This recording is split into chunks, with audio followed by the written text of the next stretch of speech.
Hello students, कैसे हैं आप सब लोग? मज़े में ही होंगे, पूरी उम्मीद है।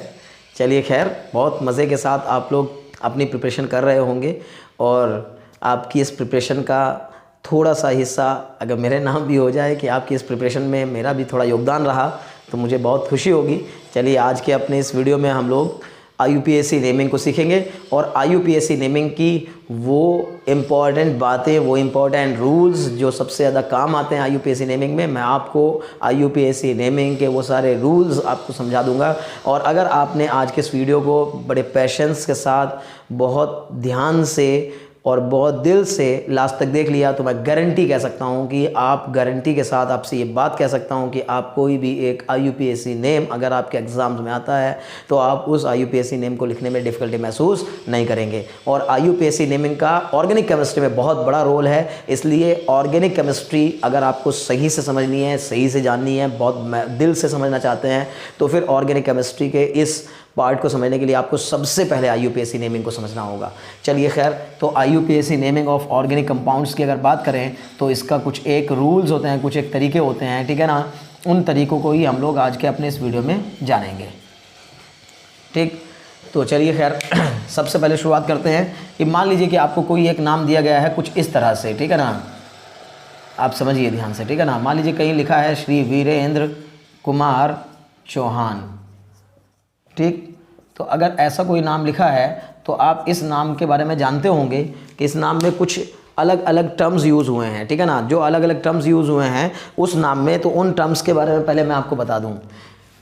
चलिए थोड़ा सा इंक डाल लेते हैं पहले एक बार पेन में। देखिए, अगर आपको एक नाम दिया गया है श्री वीरेंद्र कुमार चौहान, तो इसमें ये जो 3-4 टर्म मैंने लिख दिए यहाँ पर, इसको आप समझिए ऐसे कुछ करके कि इसी में ये होता है आपका प्रीफिक्स, इसको कहते हैं प्रीफिक्स। और ये जो नाम है आपका, इसको मैंने कह दिया रूट वर्ड या वर्ड रूट, एक ही बात होती है, ठीक है ना, रूट वर्ड या वर्ड रूट। और ये क्या है आपका, ये हो जाता है आपका प्राइमरी सफिक्स, और ये जो सबसे बाद में लिखा है ये होता है आपका सेकेंडरी सफिक्स, ठीक है ना, सेकेंडरी सफिक्स। ओके, तो सबसे पहली बात, किसी भी IUPAC नेम को लिखने का यही ढंग होता है, ठीक है ना। किसी भी IUPAC नेम को लिखने का यही एक स्ट्रक्चर है, यही ढांचा है, यही एक स्केलेटन है। सबसे पहले हम क्या लिखेंगे, उसके लिए प्रेफिक्स लिखेंगे, और प्रेफिक्स लिखने के बाद उसके बाद हम क्या लिखेंगे, उसमें प्रेफिक्स प्लस, फिर लिखेंगे हम उसमें रूट वर्ड, और फिर जब रूट वर्ड लिख लें तो उसके बाद क्या लिखेंगे, इसमें प्राइमरी सफिक्स, क्या लिखेंगे, प्राइमरी सफिक्स। और जब प्राइमरी सफिक्स भी लिख लें तो फिर उसके बाद क्या लिखेंगे, इसमें सेकेंडरी सफिक्स, ठीक है।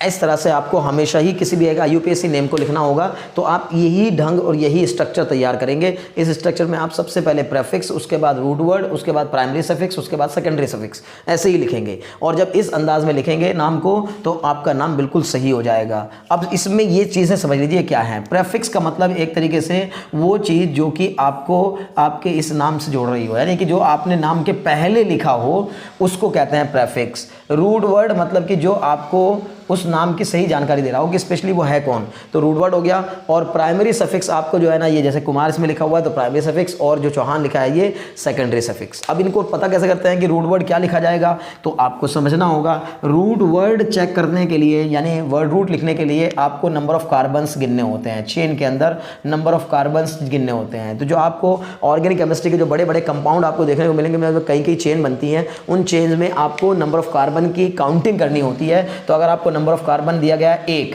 तो यहाँ पर मैं रूट वर्ड या वर्ड रूट जो भी चाहे आप उसको वर्ड कह सकते हो। 1 कार्बन है तो मैथ, 2 कार्बन है तो एथ, 3 कार्बन है तो प्रॉप, 4, 5, 6, 7, 8, 9, 10, 11, 12, 13, ऐसे करके और भी ज़्यादा हो सकते हैं, ठीक है ना। तो 1, 2 के लिए एथ, 3 के लिए प्रॉप, 4 के लिए ब्यूट, 5 के लिए पेंट, 5 के लिए पेंट, 6 के लिए हेक्स, और 7 के लिए हेप्ट, 8 के लिए ऑक्ट, 9 के लिए नॉन, और 10 के लिए डेक, और 11 के लिए अनडेक, 12 के लिए यानी 12 के लिए डोडेक, और 13 के लिए ट्राइडेक, ठीक है ना। ऐसे ही और बढ़ते चले जाएंगे। अगर अब आपने इसके आगे 14 लिया तो टेट्राडेक, पेंटाडेक, ऐसे करके हो जाएगा नाम, ठीक है ना। तो meth, eth, prop, but, pent, hex, hept, oct, non, dec, ये आपके 10 तक तो बहुत इंपॉर्टेंट हो जाते हैं। बाकी उसके आगे भी आप याद रख सकते हैं, ठीक है ना। 11 के लिए अनडेक, 12 के लिए डोडेक, और 13 के लिए ट्राइडेक होता है। ये रूट वर्ड का आपको यही याद रखना है कि यही रूट वर्ड होता है। अगर 1 कार्बन होगा तो ये, 2 तो ये, 5 तो ये, 6 तो ये, 8 तो ये, ठीक है।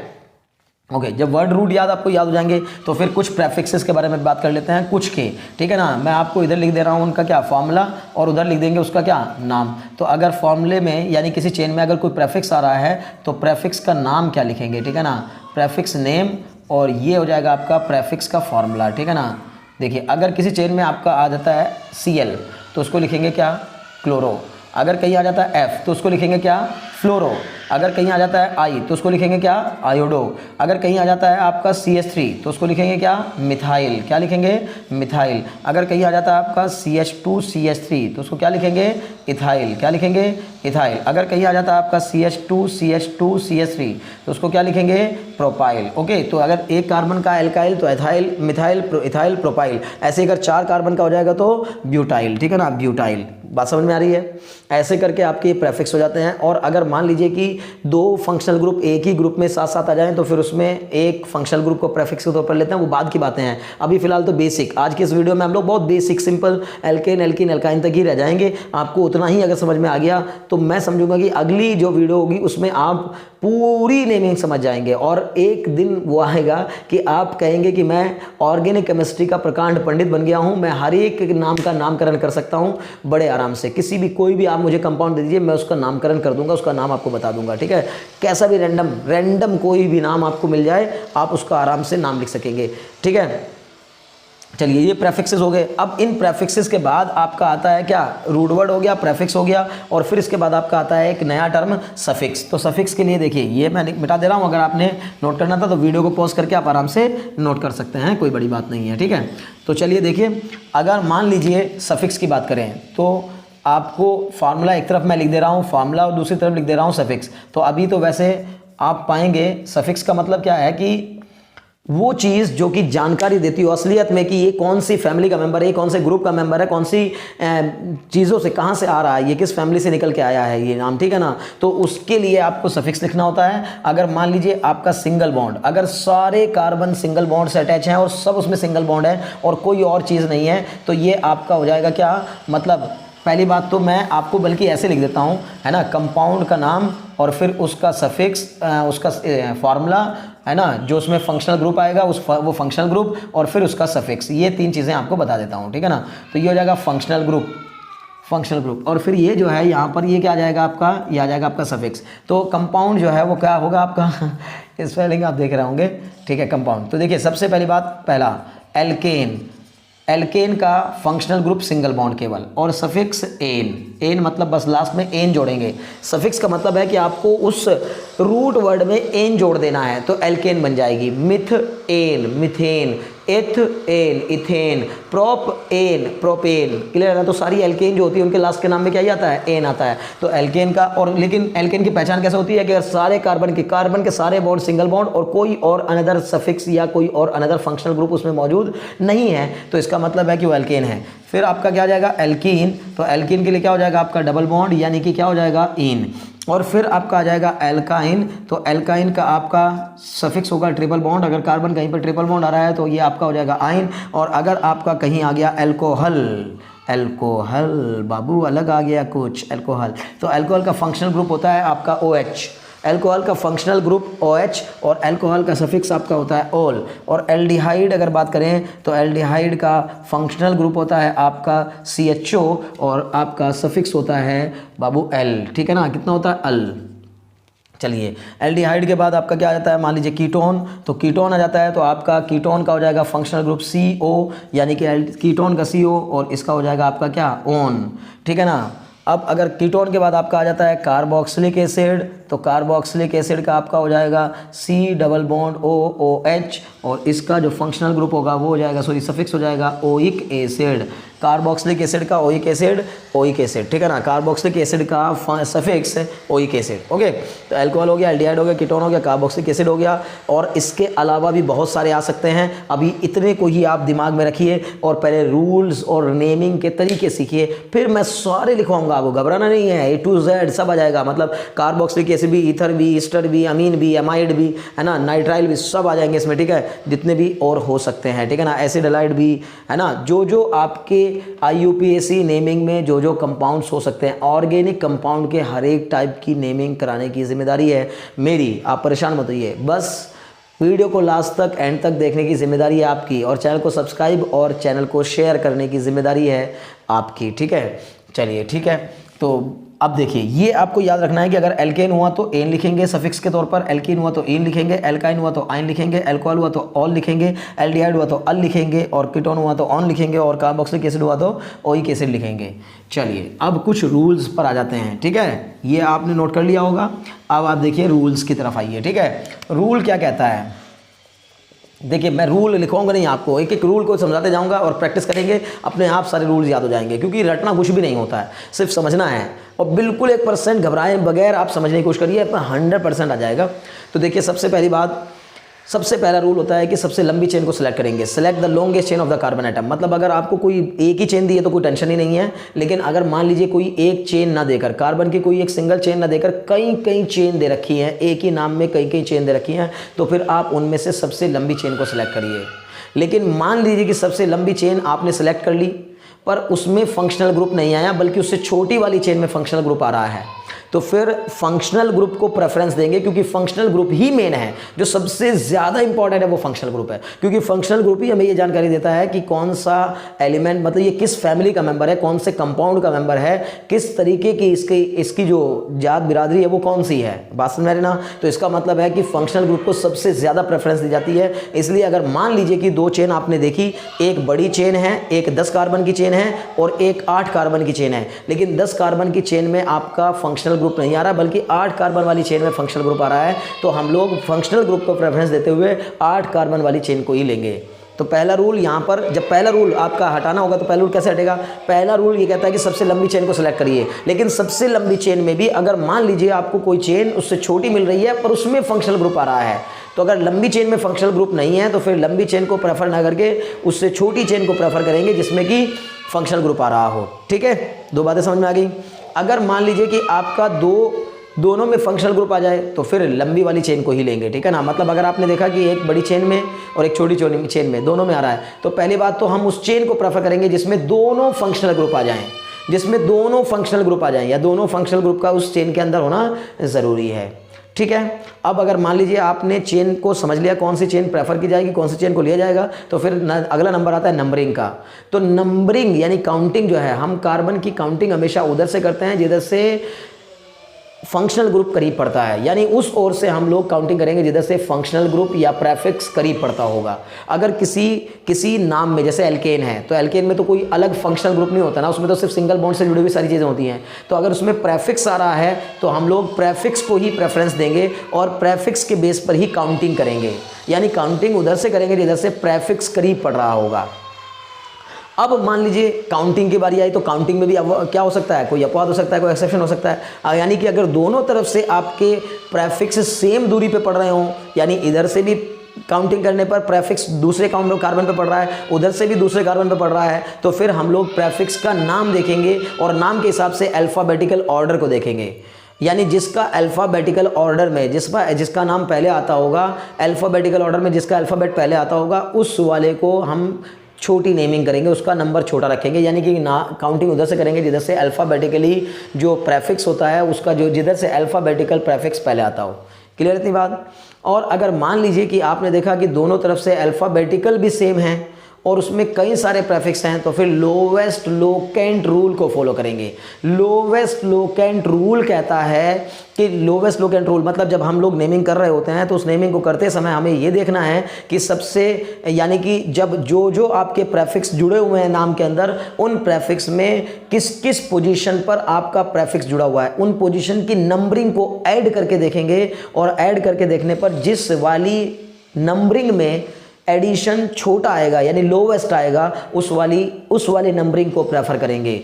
यानी कि आपने मान लीजिए दो साइड से प्रेफर नंबरिंग की, 3-4 प्रेफिक्स किसी एक नाम में दिए हुए हैं, तो जब आप नंबरिंग कर रहे हैं तो पता चला कि अगर मान लीजिए करीब वाली बात करें तो जिधर से सबसे पहले करीब पड़ जाएगा आप तो उधर से काउंटिंग कर दीजिए। लेकिन अगर मान लीजिए पहला प्रेफिक्स इधर से भी 3rd कार्बन पे, उधर से भी 3rd कार्बन पे, और बाकी बीच में सब कई सारे जुड़े हुए हैं, तो फिर आपने देखा यार 3rd पे इधर से भी है, 3rd पे उधर से भी है, तो किसको मैं प्रेफरेंस दूँ? तो फिर हम कहेंगे 3rd के बाद आप एक बार इधर से नंबरिंग करके देखिए और जहाँ प्रेफिक्स जुड़े हुए हैं उन नंबर को ऐड करिए। उन नंबर को ऐड करने के बाद समेशन जिसका कम आएगा उसका नाम, उसी नंबरिंग को हम लोग प्रेफर करेंगे। मुझे उम्मीद है बात समझ में आ रही होगी। ओके, चलिए, तो अभी ये जब इतनी बातें आप जान लेते हैं तो फिर उसके बाद कुछ प्रैक्टिस करेंगे तब और ज़्यादा समझ में आएगा। मैं फिर आपसे कहूँगा कि आप ये रट तो नहीं पाओगे, तो जब रट नहीं सकते तो फिर जाहिर है कि प्रैक्टिस करके आप ज़्यादा से ज़्यादा क्वेश्चंस लगाकर, ज़्यादा से ज़्यादा नामकरण करके, ज़्यादा से ज़्यादा चीज़ों के नेमिंग करके, ज़्यादा से ज़्यादा कंपाउंड की नेमिंग और प्रैक्टिस करके आप उसको अप्लाई करिए, तो आपको अपने आप दिमाग में बैठ जाएगा कि नेमिंग करने का तरीका या रूल्स ये होते हैं। देखिए, अब सबसे पहली बात मान लीजिए शुरू करते हैं, हम एल्केन से ही शुरुआत करते हैं। तो पहली बात तो आपको पता होगा कि एल्केन का जनरल फॉर्मूला होता है CnH2n+2, मतलब कुल मिलाकर कार्बन से 2 ज़्यादा हाइड्रोजन होते हैं, ठीक है ना। कार्बन की संख्या के 2 गुने से 2 ज़्यादा हाइड्रोजन होते हैं। मतलब अगर कार्बन 6 है तो हाइड्रोजन 14 होने चाहिए, 6 का 2 गुना 12, 12 + 2 14। अगर कार्बन 1 है तो हाइड्रोजन 4 होने चाहिए, 1 का 2 गुना 2 और 2 + 2 4, ठीक है ना। अगर कार्बन 2 है तो हाइड्रोजन 6 होने चाहिए, क्यों? क्योंकि 2 का 2 गुना 4 और हाइड्रोजन में 2 और जोड़ दीजिए तो इसका मतलब 6। तो CnH2n+2 ये क्या होता है? जनरल फॉर्मूला होता है एल्केन का, ठीक। अब देखिए, सबसे पहली बात मान लीजिए आपको ये नाम दिया गया है CH3 CH2 CH2 CH2 CH3, ये नाम दे दिया। बहुत ही सिंपल से शुरुआत कर रहा हूँ, तो आपको कुछ नहीं करना, एक ही चेन है, 2-3 चेन तो है नहीं कि किसको प्रेफरेंस देंगे किसको नहीं प्रेफरेंस देंगे। आप देखेंगे कि इसका स्ट्रक्चर कुछ तरह का बना है। पहली बात ये एल्केन है, एल्केन की पहचान कैसे हो रही है आप देखिएगा, इसमें कार्बन गिनिए 1 2 3 4 5 6, 6 कार्बन है और हाइड्रोजन कितने हैं? 3 2 5 2 7 2 9 2 11 और 3 14 है। तो अगर आपके कितने हैं? 6 कार्बन है, तो 6 का 2 गुना 12, 12 + 2 14, इसका मतलब है कि 6 कार्बन और 14 हाइड्रोजन, तो इसका मतलब पक्का एल्केन ही है। अगर एल्केन है तो फिर आपको कुछ सोचने की जरूरत नहीं है, इसका सफिक्स एन हो जाएगा। अब काउंटिंग की बारी आ गई, तो भैया काउंटिंग जिधर से मन करे करो, इसमें कोई प्रेफिक्स भी नहीं है, कोई और अलग से फंक्शनल ग्रुप भी नहीं है, तो इसका मतलब है यहाँ CH2 रहेगा। देखिए है ना, गलती से लिख दिया था। तो लेकिन अगर यहाँ पर आप काउंटिंग जब करेंगे तो फिर किधर से भी कर लो, मर्जी आपकी, 1 2 3 4 5 6। अब ना कोई प्रेफिक्स है, तो जब प्रेफिक्स नहीं है तो प्रेफिक्स नहीं लिखेंगे, ठीक है ना, क्योंकि मैंने आपको बताया कि नाम कैसे लिखा जाता है, वो आप फिर से एक बार दिमाग में रख लीजिए। सबसे पहले लिखा जाता है प्रेफिक्स, लेकिन अगर होगा ही नहीं तो कहाँ से लिखूंगा, ठीक है ना। दूसरा होता है रूट वर्ड, तीसरा होता है आपका सफिक्स, मेन तो यही है। और सफिक्स भी 2 टाइप के होते हैं, लेकिन अभी 2 टाइप के नहीं आएंगे, अभी सिंगल टाइप के सफिक्स रहेंगे। तो आप पहले धीरे से, मैं फिर कह रहा हूँ कि सारी वीडियोस फॉलो करिएगा, जितने इस पे IUPAC नेमिंग पर आने वाले जितने भी मेरे वीडियोस होंगे उन सबको फॉलो करिएगा। अब गारंटीड एक क्वेश्चन, एक नाम आपसे नहीं छूटने वाला, ठीक। तो देखिए, सबसे पहली बात, प्रेफिक्स इसमें कोई नहीं है तो लिखने की जरूरत नहीं है। रूट वर्ड, तो 6 कार्बन के लिए रूट वर्ड क्या हो गया? हेक्स। और फिर सफिक्स के लिए आप यानी एल्केन, एल्केन का सफिक्स मैंने लिखवाया था आपको एन, तो हेक्सेन, सिंपल, बात खत्म, है ना। हेक्सेन ये नाम हो गया इसका, सीधे सीधे, ठीक है। नॉर्मल हेक्सेन भी कह देते हैं इसको। अब अगर मान लीजिए दूसरे नाम की तरफ चलता हूँ, ठीक है ना, तो दूसरा नाम देखिए आप, CH3 CH2 CHCl CHBr CH3, ये नाम हो गया। तो अब आप इसमें पाएंगे कि यही चेन सबसे लंबी चेन है और यही सीधी सीधी चेन है, तो इसमें ज़्यादा दिमाग लगाने की जरूरत नहीं है। आपने एक चेन को सेलेक्ट कर लिया, चेन के सिलेक्शन में भी दिमाग नहीं लगाना पड़ रहा है। अभी बहुत मुश्किल क्वेश्चंस भी आएंगे, बहुत मुश्किल भी, जो आपको एक बार देख के दिमाग खराब हो जाएगा कि क्या सर क्या लिख दिया आपने ये, ठीक है। तो देखिए, सबसे पहली बात 1 2 3 4 5, काउंटिंग इधर से क्यों की मैंने, क्योंकि इधर से 1 2 3 इधर से थर्ड पे पड़ रहा है। पहली बात, चेन के सिलेक्शन में कोई दिमाग नहीं लगाया। अब आगे बारी ना, चेन सेलेक्ट हो गई तो अब नंबरिंग की बारी आ गई। नंबरिंग में मैंने क्या रूल बताया था, नंबरिंग हमेशा उधर से करते हैं जिधर से प्रेफिक्स या सफिक्स करीब पड़ता हो। अगर सफिक्स है तो फिर सफिक्स कोई प्रेफरेंस देंगे, प्रेफिक्स का कोई रोल नहीं होता फिर, ठीक है ना। तो इसका मतलब है कि प्रेफिक्स, अगर हम देखें यहाँ सफिक्स तो कोई है नहीं, वो तो सिर्फ सिंगल बॉन्ड है, मतलब एल्केन ही है, तो एल्केन का कोई अलग सफिक्स नहीं माना जाता, एन ही होता है। तो उसके लिए आपको बस प्रेफिक्स कोई प्रेफरेंस देनी है। तो इधर से 1 2 3, इधर से क्लोरो आ रहा है 3 पर, इधर से 1 2, इधर से ब्रोमो आ रहा है 2 पर। तो अगर छोटी वाली उधर से हमेशा काउंटिंग की जाती है जिससे फंक्शनल ग्रुप या प्रेफिक्स करीब पड़ता हो। तो काउंटिंग मैंने इधर से कर दी, कितने कार्बन हो गए? 5। लेकिन अब प्रेफिक्स मौजूद हैं, चेन के बाहर पड़ने वाला हर एक टर्म प्रेफिक्स के तौर पर काउंट किया जाता है। इसका मतलब इस चेन के बाहर जितनी भी चीजें आ रही हो प्रेफिक्स हैं, तो एक ये हो गया प्रेफिक्स, एक ही हो गया प्रेफिक्स। इसका मतलब 2 प्रेफिक्स हैं तो दोनों प्रेफिक्स लिखने होंगे, और दोनों प्रेफिक्स को लिखने के लिए उनकी नंबरिंग भी लिखनी होगी। लेकिन नंबरिंग लिखने, नंबरिंग से मतलब नहीं है, ये मत सोचना कि छोटे नंबर को पहले लिखो बड़े नंबर को बाद में लिखो, नहीं। जब आप नेम लिख रहे होंगे प्रेफिक्स का तो फिर अल्फाबेटिकल ऑर्डर को फॉलो करेंगे। और अल्फाबेटिकली आप मुझे बताओ, Br मतलब ब्रोमो और Cl मतलब क्लोरो, तो ब्रोमो का B पहले आता है कि क्लोरो का C पहले आता है? तो ब्रोमो का B पहले आता है, तो इसका मतलब 2 पर लगाया आपका क्या? ब्रोमो, 2 ब्रोमो, और 3 पर लगाया आपका क्या? क्लोरो, तो 3 क्लोरो। है ना। तो 2 ब्रोमो 3 क्लोरो, ये दोनों क्या हो गए, प्रेफिक्स हो गए, 2 ब्रोमो 3 क्लोरो। और 5 कार्बन का है तो 5 कार्बन के लिए आपका रूट वर्ड हो गया पेंट, और एल्केन के लिए सफिक्स हो गया एन, तो नाम क्या हो जाएगा, 2 ब्रोमो 3 क्लोरो पेंटेन। मुझे उम्मीद है कि बात समझ में आ गई होगी बहुत ज़्यादा आसानी से, ठीक है। चलिए अभी और प्रैक्टिस करना बाकी है, अभी कुछ भी नहीं हुआ है, ठीक है ना। लेकिन अगर मान लीजिए आज की क्लास में हम लोग एल्केन को भी कवर कर ले गए तो रूल सारे उसी में कवर हो जाते हैं लगभग। बस फिर तो क्या करना होता है, थोड़ा थोड़ा सफिक्स बदलना होता है। चलिए तीसरा देखते हैं कोई नाम, ठीक है ना। CH3 CH2 CH2 CH CH3 CH2 CH CH2 CH3 CH2 CH3। अब आप देखिए यहाँ सबसे पहली बात आप पाएंगे कि इसमें एक चेन नहीं है, अब 2-3 चेन बन रही हैं। देखिए एक तो यही बन रही है, ये सीधी वाली चेन, सीधी चेन, एक ये बन रही है ये वाली चेन, ठीक है ना, ये वाली, एक ये बन रही है ये वाली चेन, एक ये बन रही है जो यहीं से मुड़ जाएगी, एक ये बन रही है जो यहाँ से आके मुड़ेगी। तो इसमें बहुत सारी चेन है, एक दो नहीं, ये भी मैं सोचेगा 2 ही हैं, 2 नहीं है, 2 से ज़्यादा हैं, 3 4 से भी ज़्यादा है, ठीक है। तो आप देख रहे होंगे भाई, मैंने कहा ना एक चेन तो ये हो गई, एक चेन ये हो गई सीधी, एक चेन ये हो गई, ठीक है ना, एक चेन आपकी ये हो गई, एक आपकी ये भी हो सकती है। तो इसमें बहुत सारी चेन है। तो आपको चेन बनाने के लिए, लेकिन मैंने आपको रूल बताया कि सबसे लंबी चेन को सिलेक्ट करेंगे, और सबसे लंबी चेन को सिलेक्ट करने का मतलब है कि आप काउंट करना शुरू करिए। 1 2 3 4 5 6 7 8, इसमें 8 कार्बन है। 1 2 3 4 5 6 7 8, इसमें भी 8 कार्बन है। 1 2 3 4 5 6, इसमें 6 कार्बन है, ठीक है ना, 5 है बल्कि, 1 2 3 4 5, ओके। अगर 1 2 3 4 5 6, इसमें 6 कार्बन है, ठीक है। और कोई रास्ता 1 2 3 4 5 6, इसमें भी 6 कार्बन है। मतलब आप पाएंगे कि 8 से ज़्यादा की कोई चेन नहीं मिल रही है, बस मैक्सिमम इसमें 8 ही कार्बन की चेन है। तो सबसे लंबी चेन 8 कार्बन की है, तो सबसे लंबी चेन को सिलेक्ट करेंगे। अब सबसे लंबी चेन 1 2 3 4 5 6 7 8। अब आप चाहो तो ये वाली चेन ले लो और चाहो तो नीचे वाली चेन ले लो, दोनों एक ही हैं क्योंकि दोनों में 8 ही कार्बन है। अब जब दोनों में बराबर नंबर ऑफ कार्बन एटम आ जाते हैं तो फिर किसी को भी ले सकते हैं, लेकिन अगर दोनों में बराबर कार्बन आ जाएं तो फिर हम उस वाली चेन को प्रेफर करते हैं जिस चेन के बाहर,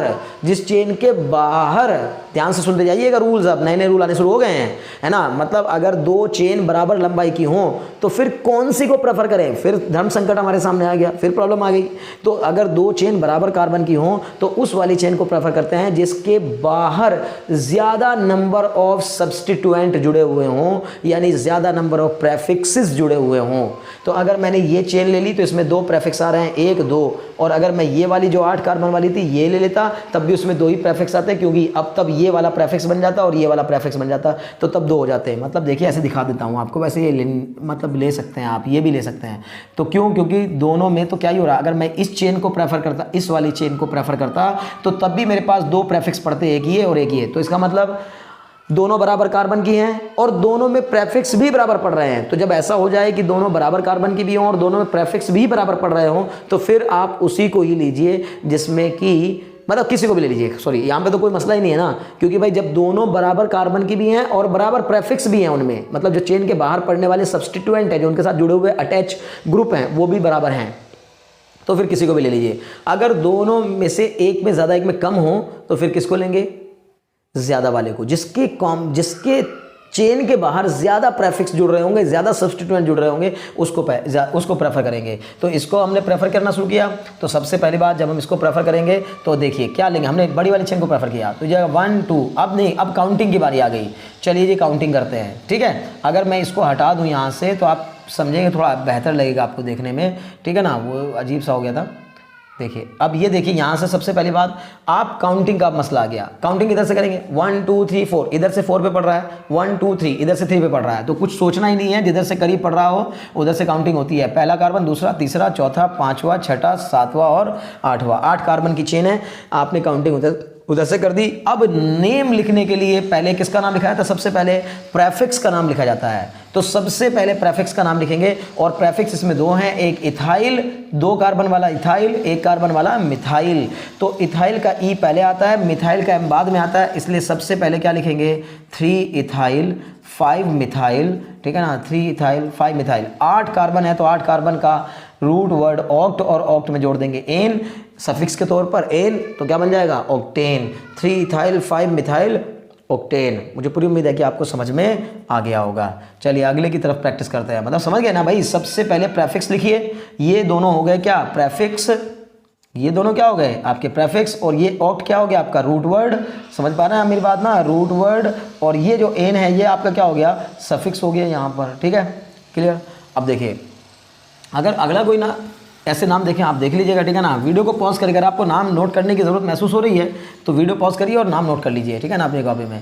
फिर देखिए CH3 CH2 CH2 CH2 CH CH2 CH3 CH CH2 CH3 CH Br CH2 CH3, okay. अगर ऐसे करके आपको कोई दे दी है चेन, ठीक है, तो अब इस चेन का नाम लिखने के लिए कैसे नाम लिखेंगे इसका। तो सबसे पहला रूल फिर से वापस याद करिए, सबसे लंबी चेन को सिलेक्ट करेंगे। तो सबसे लंबी चेन 1 2 3 4 5 6 7 8 9, 9 कार्बन की है। 1 2 3 4 5 6 7 8, ये 8 कार्बन की है। 1 2 3 4 5 6 7, ये 7 ही की है।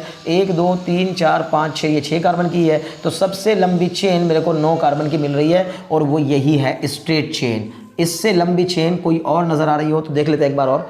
1 2 3 4 5 6 7 8, इसमें 8 ही हैं, ठीक है ना। मतलब ये भी हो सकती थी भाई, थोड़ा लंबी लग रही थी, लेकिन वो भी 8 ही कार्बन की है, उससे ज़्यादा नहीं बन पा रहे हैं। 1 2 3 4 5 6 7, ये 7 ही कार्बन की है। और ये जो मेरी सबसे लंबी वाली है ये कितनी है, 1 2 3 4 5 6 7 8 9, 9 कार्बन की है। तो इसका मतलब 9 कार्बन वाली चेन को हम लोग प्रेफर करेंगे। और कहाँ से काउंटिंग शुरू करेंगे। अब चलो जी, चेन तो प्रेफर हो गई, चेन सेलेक्ट हो चुकी। जब चेन सेलेक्ट हो गई तो फिर आप आराम से अगली चेन को भी देखते हैं, ठीक है ना। मतलब अब अगले रूल पर आते हैं। तो चेन सेलेक्ट होने के बाद रूल आता है कि काउंटिंग कहाँ से करें। काउंटिंग यहाँ से 1 2 3 4 5, अगर यहाँ से की तो 5 पे पड़ रहा है आपका इथाइल। 1 2 3, तो 3 पे पड़ रहा है ब्रोमो, तो जिधर से करीब पड़ेगा उधर से ही करेंगे। तो 1 2 3 4 5 6 7 8 9। तो इसका सिंपल मतलब हो गया कि आपने नेमिंग भी कर ली, नंबरिंग भी कर ली। अब जब नंबरिंग हो गई तो अब आपको बस कुछ नहीं करना, नाम लिखना है। नाम लिखने का तरीका मैंने आपको बताया, सबसे पहले प्रेफिक्स, फिर रूट वर्ड, फिर सफिक्स। लेकिन प्रेफिक्स को लिखेंगे अल्फाबेटिकल ऑर्डर में। तो अल्फाबेटिकली ये ब्रोमो है, ये इथाइल है, और ये भी इथाइल है। तो अब पहली बात तो ब्रोमो का बी पहले आता है और इथाइल का ई बाद में आता है। तो पहले सबसे पहले लिख दो आप 3 ब्रोमो, ठीक है ना, 3 ब्रोमो। अब लेकिन जब दोनों इथाइल हैं, फिर से एक नया रूल, क्या रूल है कि अगर मान लीजिए कि एक ही चेन में 2 प्रेफिक्स आ जाए, दोनों एक जैसे हों, तो फिर उन दोनों का एक जैसों का नाम लिखने के लिए आपको इथाइल इथाइल, जब 2 एक जैसे मिल जाएंगे तो डाई इथाइल। 3 एक जैसे प्रेफिक्स होंगे तो ट्राई इथाइल, अगर 3 एक जैसे होते तो ट्राई इथाइल। मतलब अगर एक चेन में एक ही जैसे 2 या ज़्यादा प्रेफिक्स मिलने लगे, एक सिंगल है तो अलग अलग नाम लिखा जाएगा, लेकिन अगर मान लीजिए 2 3 4 5 एक ही जैसे प्रेफिक्स मिले तो 2 के लिए डाई, 3 के लिए ट्राई, 4 के लिए टेट्रा, 5 के लिए पेंटा। क्लियर है ना। तो अब लेकिन और उनकी पोजीशन एक साथ लिखी जाती है। कैसे, ये कौन से पोजीशन पे 4 पे, और ये कौन से पोजीशन पे 5 पे। तो 4,5, 4 पे भी इथाइल है और 5 पे भी इथाइल है, इसलिए 2 होने के कारण डाई। अब ये मत डाई के का डी नहीं देखा जाता, बल्कि मिथाइल का या इथाइल का ई देखा जाता है। तो ब्रोमो का बी पहले आता है, इथाइल का ई बाद में आता है, इसलिए बाद में इसको लिख रहा है। तो 3 bromo 4,5 di ethyl, 4,5 di ethyl. और कितने कार्बन की है, 9 कार्बन की है। तो 9 कार्बन के लिए क्या लिखेंगे, नोनेन। क्लियर है ना। जो बेसिक रूल्स है कि उसमें कौन सा वर्ड छोटा बनाता है, कौन सा बड़ा बनाता है, वो तो आपने किताब से देख ही लिए होंगे, मुझे उम्मीद है। मैं केवल प्रैक्टिस करा रहा हूँ, तो इसलिए इस पर मत जाइएगा कि यहाँ इसका बड़ा लेटर लिखना है, इसका छोटा लेटर लिखना है, ये सब वो सब तो आप आराम से देख लीजिए बुक में कि कौन सा लेटर बड़ा लिखना होता है, कौन सा छोटा लिखना होता है। ठीक, तो 3 ब्रोमो 4,5 डाइथाइल नोनेन इसका नाम हो जाएगा, क्योंकि 9 कार्बन की है। अगर आपको ये नाम समझ में आ गया तो हम लोग अगले नाम की ओर बढ़ते हैं। और बस इतना करा के मैं आपको आज इस वीडियो में तो देखूंगा कि इतना ही हम लोग रखें, क्योंकि थोड़ा सा पहले आप इनको ये रिवाइज करिए, इन चीज़ों को समझिए। फिर हम लोग alkene, alkyne, alcohol, aldehyde, ketone, carboxylic acid, ether, amine, Easter, cyanide, amide, acid halide, ठीक है ना, जितने भी ऑर्गेनिक कंपाउंड है सबकी नेमिंग करेंगे, सबकी नेमिंग कराऊंगा। बिल्कुल घबराने की जरूरत नहीं है, बेफिक्र रहिएगा, ठीक है ना। तो CH3 CH2 CH2 CH2, मान लो मैंने लिया एक और CH2 CH3, फिर CHBr, CHCl, CHF, CH3, और यहाँ भी मैं एक और जोड़ देता हूँ CH3, और फिर यहाँ पर आपका आ गया CH3, ठीक है। तो अब जरा सबसे पहला काम करिए, आप काउंटिंग करिए कि सबसे ज़्यादा कार्बन किस चेन में है। तो हम पाएंगे 1 2 3 4 5 6 7 8 9 10। फिर इसमें देखते हैं 1 2 3 4 5 6 7 8 8। इसमें 1 2 3 4 5 6 1 2 3 4 5 6 7 8 9 10, इसमें भी 10 हैं, ठीक है। 1 2 3 4 5 6 7 8, इसमें 8 ही हैं। तो सबसे बड़ी चेन जो है वो 10 कार्बन की चेन है और जो कि स्ट्रेट चेन ही है। तो अभी तक आपने जो प्रेफर की हैं वो ज़्यादातर जितने मैंने अभी तक प्रैक्टिस कराई है उन सब में हमने स्ट्रेट चेन को ही प्रेफर किया है। घबराने की ज़रूरत नहीं है, आने वाले उन वीडियोज़, आने वाले सभी वीडियोज़ में आपको इससे टफ, उससे मुश्किल, इससे बढ़िया क्वेश्चन, इससे बढ़िया नेम आपको प्रैक्टिस कराए जाएंगे। बिल्कुल आपको चिंता नहीं करनी है, बस सभी वीडियोज़ को फॉलो करना है और इन वीडियोज़ को अपने फ्रेंड्स में भी शेयर करना है और ख़ुद भी चैनल को सब्सक्राइब कर देना है। ओके, चलिए ठीक है। तो अभी हम लोग क्या करते हैं, सबसे पहली बात यहाँ पे आ जाइए 1 2 3। अब नेमिंग, सॉरी, चेन तो प्रेफर कर ली। अब जब चेन को आपने प्रेफर कर लिया तो फिर अब आप नंबरिंग की बारी आई। तो नंबरिंग किधर से करें, 1 2 3, इधर से 3 पे पड़ रहा है, 1 2 इधर से 2 पे पड़ रहा है, तो बिना टेंशन के आप इधर से नंबरिंग कर दीजिए। तो 1 2 3 4 5 6 7 8 9 10, ठीक है ना। तो सबसे छोटी चेन को हमने, सॉरी, उधर से हमने प्रेफर कर लिया, नंबरिंग उधर से कर ली। अब जब नंबरिंग कर ली तो देखिए इसमें कितने सारे प्रेफिक्स हैं, 1 2 3 4 5 6 प्रेफिक्स हैं। लेकिन जो 6 प्रेफिक्स हैं उनमें 2 एक जैसे हैं। जब 2 एक जैसे होंगे तो उन 2 एक जैसों का नाम लिखने के लिए हम लोग एक ही बात लिखते हैं उनका नाम, लेकिन डाई लिखेंगे, ठीक है ना। क्या लिखेंगे, डाई, उनके नाम के आगे डाई लिख देंगे। चलिए डाई लिखेंगे तो पहले, लेकिन अब नेमिंग करते समय प्रेफिक्स का नाम सबसे पहले लिखा जाता है, लेकिन उन प्रेफिक्स के नाम लिखते समय भी अल्फ़ाबेटिकल ऑर्डर को ध्यान में रखा जाता है। तो सबसे पहले अल्फ़ाबेटिकली आप देखिए, यह है ब्रोमो, यह है क्लोरो, यह है फ्लोरो, यह है इथाइल, यह है मिथाइल। तो आप पाएंगे कि ब्रोमो का बी ही सबसे पहले आता है। तो ब्रोमो कौन सी पोजीशन पे है, 5th पोजीशन पे है। इसलिए मैंने कहा था कि नंबर को मत देखना कि सेकंड पोजीशन वाले को पहले लिख दो, थर्ड वाले को बाद में लिखो, 4 वाले को बाद में लिखो, नहीं, हमें देखना है ब्रोमो पहले आता है, क्लोरो पहले आता है, ये कौन पहले आता है। तो ब्रोमो पहले आता है, तो 5 ब्रोमो। अब बी के बाद क्या आता है, सी आता है, तो फिर 4 पर क्या आ जाएगा आपका, क्लोरो। 5 ब्रोमो 4 क्लोरो, ये Cl है यहाँ, Cl मतलब क्लोरो, तो 5 ब्रोमो 4 क्लोरो। और फिर क्या आता है, B C D E F, fluoro का एफ बाद में आता है, तो 5 4 और इसके बाद ये लिखेंगे 3 फ्लोरो, ठीक है ना, 3 फ्लोरो। तो 5 ब्रोमो 4 क्लोरो 3 फ्लोरो। अब बचा आपका इथाइल और मिथाइल। तो इथाइल का ई पहले आता है और फ्लोरो से भी पहले इथाइल का ई आता है। तो फिर ये नहीं सोचना है, बहुत ध्यान देना था, हमने इसकी तरफ ध्यान ही नहीं दिया। तो पहले इथाइल का ई लिखेंगे और इथाइल का ई सबसे पहले आता है, तो इसका मतलब 6 इथाइल, बिना टेंशन के आप पहले, अरे भाई एफ से भी पहले तो ई आता है ना, तो 6 इथाइल। अब 6 इथाइल के बाद आपका 3 फ्लोरो, क्योंकि ई के जस्ट बाद तो फिर एफ ई आता है, तो बी सी ई एफ, ऐसे ही हमने चला, कोई दिक्कत नहीं है। अब बचा हमारे पास 2 मिथाइल। अब ये मत कहने लगना कि सर बी सी डी बाद में आता है और इन दोनों के लिए तो हम डाई लिखेंगे, तो डाई का डी पहले क्यों नहीं लिखा, नहीं नहीं, डाई ट्राई टेट्रा पेंटा को नहीं देखा जाता, देखा जाता है प्रेफिक्स का नाम का अल्फाबेट कौन सा है पहले। तो प्रेफिक्स के नाम में डाई मिथाइल लिखा जाएगा ना, इसको अभी डाई मिथाइल, तो एम को देखेंगे, एम को, डाई को नहीं देखेंगे, क्लियर ना। तो इसका मतलब है 2,8 डाई मिथाइल, 2,8 डाई मिथाइल। अब ये अभी तक केवल प्रेफिक्स लिखे गए, और ये कैसे प्रेफिक्स हैं, जैसे आप जानते हो है ना कि बहुत सारे लोगों के नाम के आगे बड़ी बड़ी चेन जुड़ती है और वो अपने नाम के आगे बहुत बड़ी चेन जोड़कर तब अपना नाम बताते हैं, है ना। मुझे उम्मीद है कि आपने देखा होगा, है ना, मूवी में याद आ गया होगा तुरंत मूवी में कि जब वो नाम बताना शुरू करता है तो नाम बताते बताते उसका पूरा सफ़र गुजर जाता है ना। क्यों, क्योंकि वो शुरू के जो जितने बोलता है वो सारे प्रेफिक्स होते हैं उसके, प्रेफिक्स कि ये सबसे लास्ट में बताता है कि ये स्वामी, वो स्वामी, पता नहीं क्या नाम लेता है, चलिए खैर आप समझ रहे होंगे। तो सबसे पहली बात तो ये होगा 5 ब्रोमो 4 क्लोरो 6 इथाइल 3 फ्लोरो 2, डाई 8 डाई मिथाइल। अब डाई मिथाइल के बाद अब आएगा आपका रूट वर्ड, अभी केवल प्रेफिक्स हुए हैं, ये सब क्या हैं, प्रेफिक्स। चलिए अब प्रेफिक्स के बाद आपका रूट वर्ड कितने हैं, 10 कार्बन का है, तो 10 कार्बन के लिए रूट वर्ड क्या हो जाएगा, डेक। और फिर एल्केन है तो एल्केन का एन ही इसमें जोड़ेंगे, तो एन जुड़ जाएगा, तो क्या बन जाएगा, डेकेन। तो ये इसका नाम होगा। मुझे उम्मीद है कि आपने इन नेमिंग को जरूर समझा होगा। आज ये इंट्रोडक्टरी वीडियो है, ठीक है ना, IUPAC नेमिंग पर ये इंट्रोडक्टरी वीडियो है। बिल्कुल इससे डिसाइड करने की ज़रूरत नहीं कि हमें IUPAC नेमिंग आ गई है, नहीं, अभी बहुत कुछ बाकी है, सिर्फ कुछ हुआ है, कुछ। तो अभी जितनी वीडियोस आएंगी या जो इस वीडियो लेक्चर की सीरीज़ बनेगी, उस सीरीज़ को अगर आप रिलीजियसली फॉलो कर लेंगे, मेहनत से फॉलो कर लेंगे, ध्यान से फॉलो कर लेंगे, तो आप गारंटीड बेहतरीन से बेहतरीन, बड़े से बड़ा IUPAC नेम कवर कर सकेंगे। मुझे उम्मीद है कि आपने आज की वीडियो को एंजॉय किया होगा और आपने चैनल को सब्सक्राइब भी कर दिया होगा। अगर नहीं किया है तो कर दीजिए। Very thanks for watching.